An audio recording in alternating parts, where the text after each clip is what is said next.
이 시간 제가 먼저 묵상한 말씀을 함께 나누도록 하겠습니다. 혹시 이런 말 들어보신 적이 있으신가요? 낡은 것은 죽어가는데 새로운 것은 태어날 수 없다는 사실에 위기가 존재한다. 이 공백기에 다양한 병적 현상들이 나타난다. 어디서 들어봄직한 말 아닙니까? 이 말은 누가 한 말일까요? 이 말은 이탈리아의 마르크스 사상가 안토니오 그람시가 남긴 말입니다. 이 사람은 태어나서 4살 때 사고를 당했다고 합니다. 척추를 다쳐서 키가 매우 작았대요.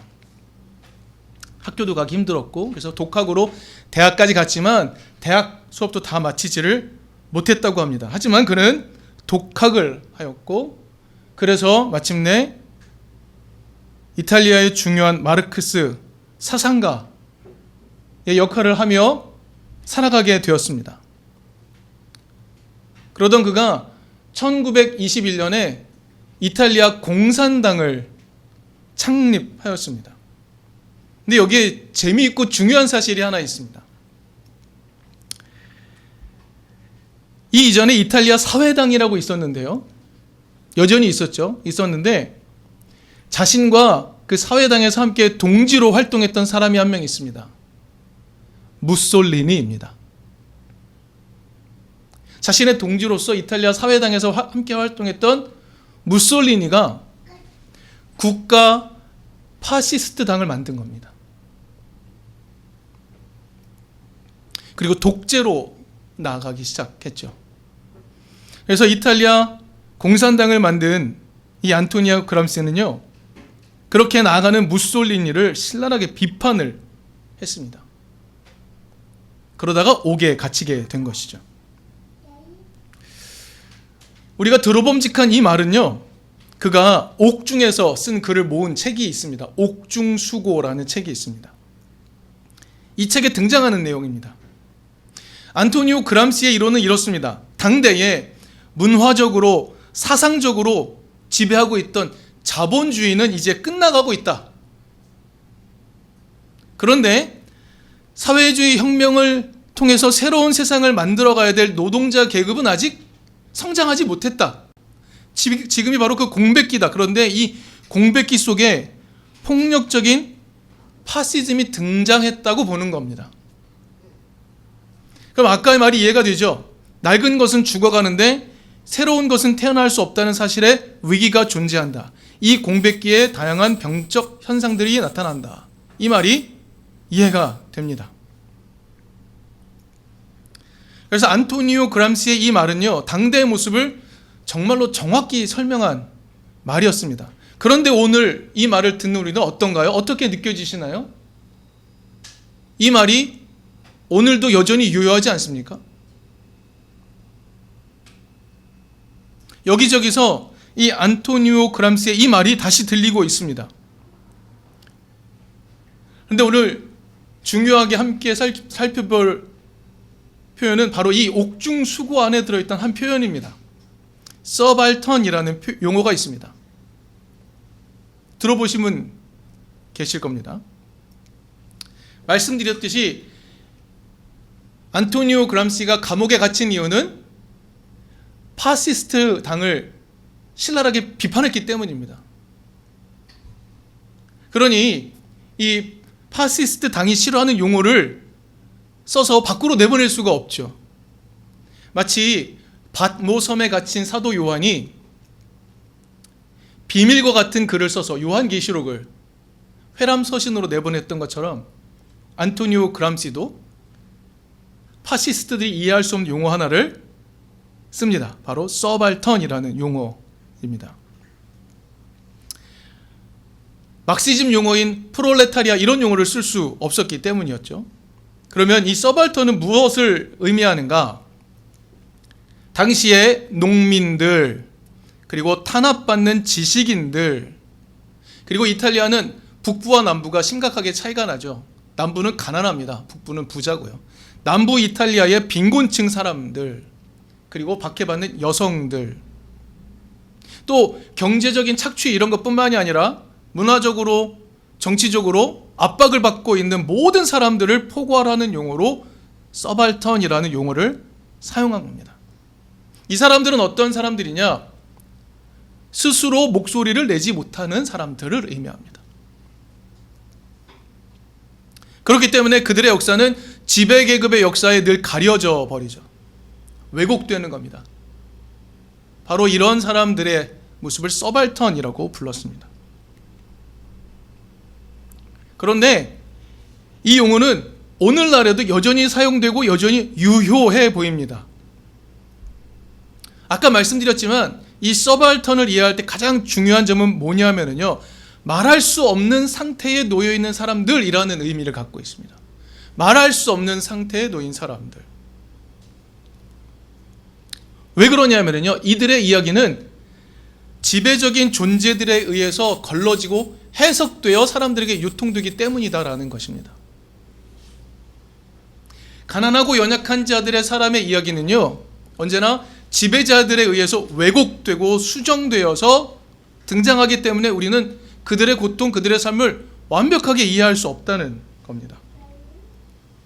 순수하게 이 시대의 약자들의 이야기를 전달받을 수 없다는 것, 불가능에 가깝다라고 이야기하는 겁니다.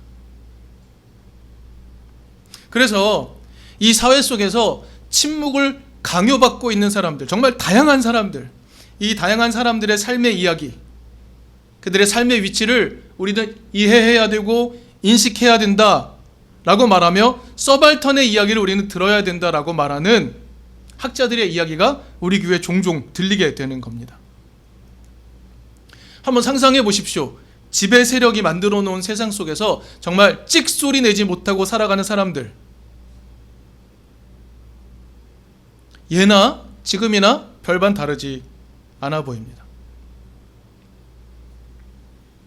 성경에 등장하는 예수의 모습을 우리가 추적할 때마다 우리는 예수가 어떻게 이 말할 수 없는 사람들의 이야기를 길어 올렸는지 우리는 깨닫게 됩니다.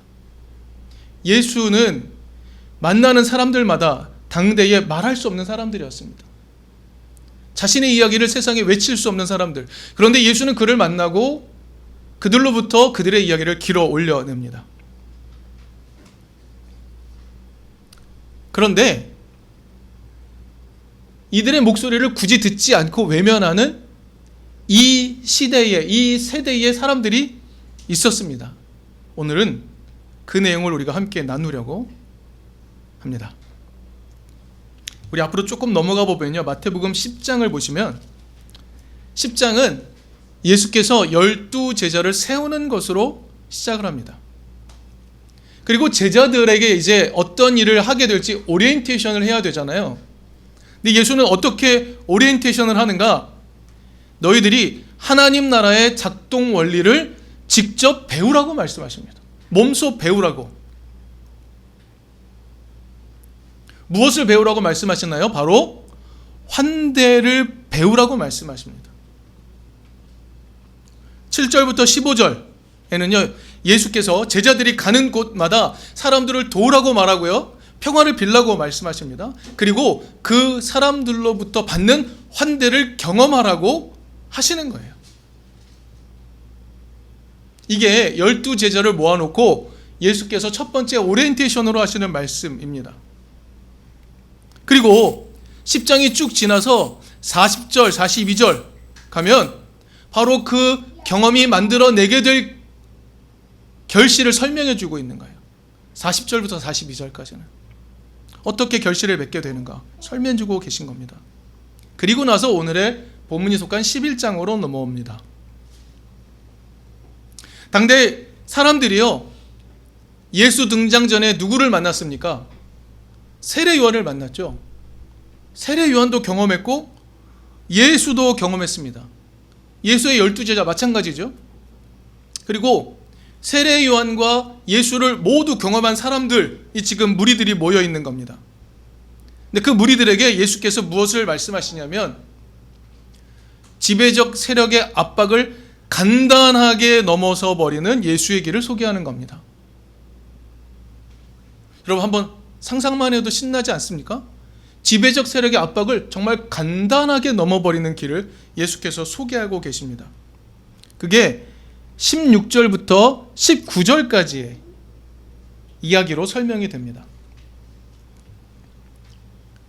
예수님은요, 예수님 시대의 모습을 이렇게 설명합니다. 당시에 결혼식 놀이, 장례식 놀이의 예를 들어 설명합니다. 여러분, 옛날에 놀이기구가 어디 있겠습니까? 동네 애들이 모여서 자기들이 신나게 봤고 재밌게 봤던 것들을 막 다시 재현하면서 노는 거죠. 그래서 결혼식 놀이가 있었고 장례식 놀이가 있었던 겁니다. 근데 17절에서 이 세대의 사람들이 말하는 겁니다. 이렇게 말합니다. 우리가 너희에게 피리를 불어도 너희는 춤을 추지 않았고, 결혼식 얘기입니다. 우리가 곡을 해도 너희는 울지 않았다. 장례식 이야기입니다.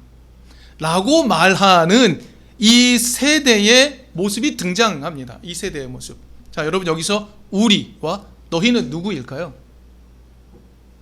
우리가 피리를 불어도 너희는 춤추지 않았고, 우리가 곡을 하여도 너희는 울지 않았다. 우리와 너희는 누구를 지칭하는 것일까요? 혼인식 놀이, 장례식 놀이에서 이런 겁니다. 혼인식 놀이를 이끄는 주인공이 있죠. 피리를 부는 겁니다. 그러면 그 피리 소리에 맞춰서 춤을 추는 조연들이 있는 거죠. 주연과 조연이 나누어져 있는 겁니다. 장례식 놀이 마찬가지예요. 여러분, 장례식장 가셔서 요즘에는 곡 하는 분을 보기 힘들죠. 옛날에는 전문으로 곡을 해주시는 분이 있잖아요. 곡소리가 장례식 내내 지속되도록. 장례식 놀이에서 아이고 아이고 하며 우는 주인공이 있고요. 거기에 맞춰서 함께 가슴을 치며 슬프게 우는 조연들이 있는 법입니다. 아이들에게 이게 놀이였어요. 이게 작동 원리였단 말이죠. 그런데 이 놀이를 이끌어가던 우리라고 하는 집단이 더 이상 자기를 따르지 않는 너희라는 집단을 비난하고 있는 겁니다. 그게 이 세대의 모습이라고 말씀하시는 거예요. 더 이상 따르지 않습니다. 왜 그런 일이 벌어진 것일까요? 이게 중요하죠. 왜 그런 일이 벌어진 것일까요?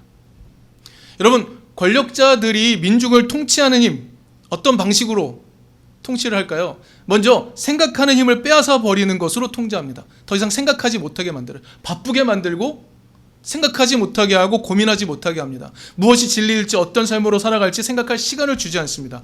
힘으로 억지로 빼앗아 버리기도 하죠. 사상을 통제하는 것이죠. 그리고 뭉치는 것을 통제합니다. 모이지 못하게 해요. 의견을 나누지 못하게 합니다. 서로의 생각을 공유하지 못하게 해요. 그래서 무엇만 남습니까? 명령과 규칙만 남는 거죠. 예수님 당시로 돌아가면 율법이라고 말하는 룰만 남는 겁니다. 그 명령과 규칙에 생각 없이 따르게 만드는 거예요.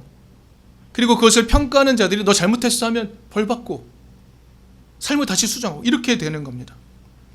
여러분, 이렇게 통제를 해버리게 되면 새로운 희망이 생겨날 수가 없죠. 새로운 길로 갈 수가 없는 겁니다. 그런데 예수와 함께 있던, 세례 요한을 거쳐 예수와 함께 있던 사람들이 이렇게 변해버린 겁니다. 그래서 왜 우리 말을 듣지 않느냐라고 말하는 이들이 등장을 하게 된 거예요. 근데 세례 요한과 예수가 좀 다른 겁니다. 세례 요한이 먼저 등장했죠. 그는 어떻게 말했을까요? 그는 어떻게 하면 지배적 세력의 그 통치를 따르지 않을 수 있다라고 말했을까요? 세례 요한은 금욕적인 방법을 이야기했습니다. 충실하게 금욕적으로 사는 것으로 지배 세력을 따르지 않을 수 있다라고 가르쳤던 거예요. 이것도 작은 희망이었습니다.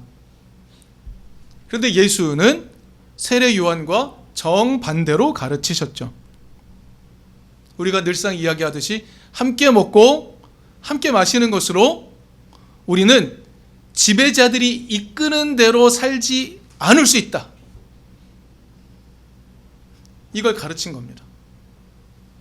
사람들은 세례 요한을 거쳐서 예수까지 도달했습니다. 그런데 예수의 길을 경험했는데 예수의 길은 어떻습니까? 세례 요한과 다른 겁니다. 막 시끌벅적하고요, 먹고 마시는 일이 계속되는 겁니다. 그러다 보니까 더 이상 목소리를 잃은 사람으로 살지 않을 수 있구나 하는 가능성을 발견하게 된 거죠. 먹고 마시는 시간이 삶의 균열을 내었던 겁니다. 더 이상 규칙이 통하지 않은 자리를 마련해 버리게 된 것이죠. 함께 이야기를 나누는 동안 서로의 생각을 확인할 수 있게 된 것입니다. 이 자리가 매우 중요했던 겁니다. 이렇게 되었기에 피리를 불던 곡소리를 하던 지배 세력인 우리들이 긴장을 하게 된 것이죠. 19절을 보면 이렇게 나옵니다. 인자는 와서 먹기도 하고 마시기도 하니 그들이 말하기를 보아라, 저 사람은 마구 먹어대는 자요 포도주를 마시는 자요 세리와 죄인의 친구다 한다. 그러나 지혜는 그 한 일로 옳다는 것이 입증되었다. 여기 성경을 보시면 각주가 있는데요, 한 일, 거기에 자녀들로 번역할 수 있다라고도 되어 있습니다. 이렇게 됩니다. 그러나 지혜는 그 자녀들로 인해 옳다는 것이 입증되었다 말하는 겁니다. 19절을 보면 예수는 민중들이 결혼식, 장례식, 놀이 이끄는 사람 방식대로 살지 않고 주체적으로 살아가는 삶의 모습 자체가 증명된 지혜다라고 말씀하고 계시는 것이죠. 아까도 말씀드렸지만 예수는 오늘날 우리가 서발턴이라고 말하는 사람들과 같은 사람들에게 저항할 힘, 그리고 목소리를 낼 수 있게 해주신 분입니다. 너희 안에 그 목소리가 있어, 가르쳐 주신 겁니다. 여러분이 읽으셨던 복음서의 내용 중에 예수가 만났던 사람들의 얘기를 한번 떠올려 보십시오. 예수가 만나는 사람들은 모두 그 시대에 목소리를 잃은 사람들, 보이지 않던 사람들이었습니다. 근데 그들이 예수를 만나고 그들의 삶이 드러나기 시작했고 그들의 목소리가 드러나기 시작했던 겁니다. 그랬더니 사람들이 서로를 발견하기 시작한 거예요. 나와 같은 고통을 가진 사람이 있구나, 나와 같은 아픔 속에 살아가는 사람이 있구나를 확인하게 된 거죠. 그렇게 민중들이 서로 발견하게 됨으로써, 서로 사랑하게 됨으로써 주체적으로 하나님 나라를 만들어갈 수 있다는 용기를 갖게 하신 것. 이게 예수의 이야기 아닙니까? 이게 예수의 이야기잖아요. 그런데 우리는 여기서 한 가지 놓치기 쉬운 것이 있습니다. 사람들과 예수의 사이, 만나자마자 좋았을까요? 민중들이 예수를 처음 만났을 때 느낌이 어땠을까요? 예수를 바로 환영할 수 있었을까요? 우리도 100년 전에 그랬지만 자기 살던 동네가 자기 세계 아닙니까? 자기 세계 벗어날 수 없는 거잖아요. 자기 동네, 물리적 거리를 벗어나기 힘든 겁니다. 그런데 어떤 일군의 무리들이 떠돌다가 자기네 마을로 들어온 겁니다. 그 사람들은 어떤 사람들입니까? 낯선 사람들, 두려운 사람들, 무서운 사람들이란 말입니다. 게다가 농부, 목수, 어부 이런 사람들 아니었습니까? 우락부락한 사람들 아니었나요? 그런 사람들이 떼거지로 몰려온다고 생각해 보십시오. 무서운 일 아닐까요? 예수와 제자들이 찾아가서 사람들 만날 때 첫 이미지는 그리 좋지 않을 수도 있습니다. 낯선 사람들.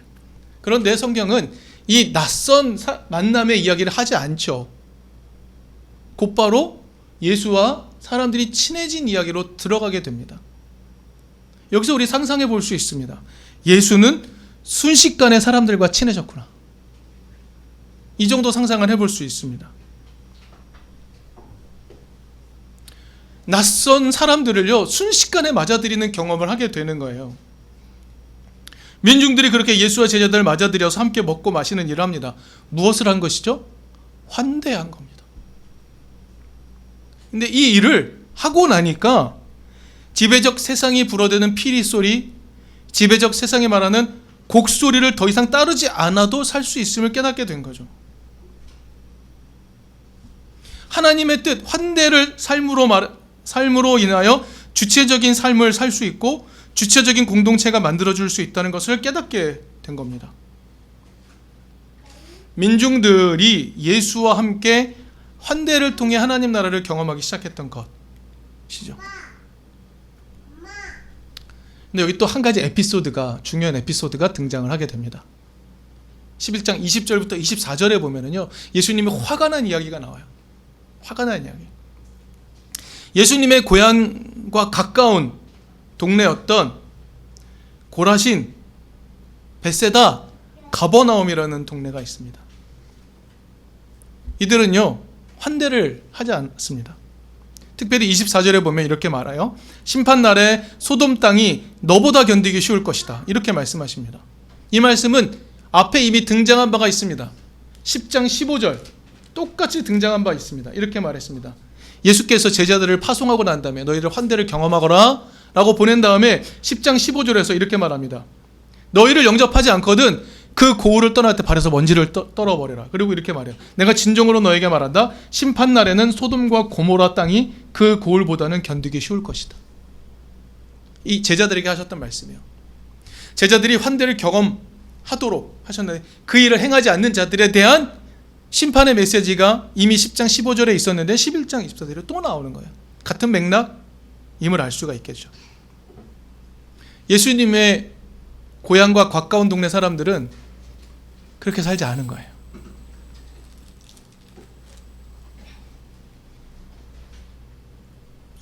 사랑하는 이등교회 교우 여러분, 각 시대에 지혜 있고 똑똑한 사람들, 각 시대에 지혜 있고 똑똑한 사람들. 여러분, 오늘 우리 대한민국 사회를 볼까요? 이 시대 속에서 지혜 있고 똑똑한 사람들이라고 자처하는 사람들은 누굽니까? 공부 잘해서 판사 된 사람들이요? 공부 잘해서 검사 된 사람들이요? 돈 많이 벌어서 부자 된 사람들이요? 네, 그런 사람들을 우리는 속칭 지혜 있고 똑똑한 사람들이라고 말하기도 합니다. 그런데 어느 시대를 보든지 각 시대에 지혜 있고 똑똑한 사람들은요, 이 환대의 비밀을 깨닫지 못하는 것 같아요. 이게 반복적으로 일어나고 있는 것 같습니다. 여러분, 일반적으로 시대의 지배자들이 유통시키는 세상의 지혜, 그 틀을 벗어나는 건 쉽지 않습니다. 세상의 지혜라는 것이 정해지면 민중들은 그걸 내재화하기 마련이죠. 아, 그대로 따라가야 돼 라고 말하기 마련입니다. 이렇게 틀이 지어지면 벗어나는 건 매우 힘든 일이에요. 그런데요, 아이들은 어떻습니까? 오늘 본문을 말씀해서 아이들은 어떻습니까? 예수님 이렇게 말씀하십니다. 하늘과 땅의 주님이신 아버지, 이 일을 지혜 있고 똑똑한 사람들에게는 감추시고 어린아이들에게는 드러내어 주셨으니 감사합니다. 어린아이는 어떻습니까? 어린아이들은 시대의 지혜, 시대의 압박 별로 신경 쓰지 않죠. 아무런 장벽 없이 누구에게나 다가가 친구가 됩니다. 아무런 장벽 없이 사랑과 환대를 일상적으로 살아갑니다. 아이들입니다.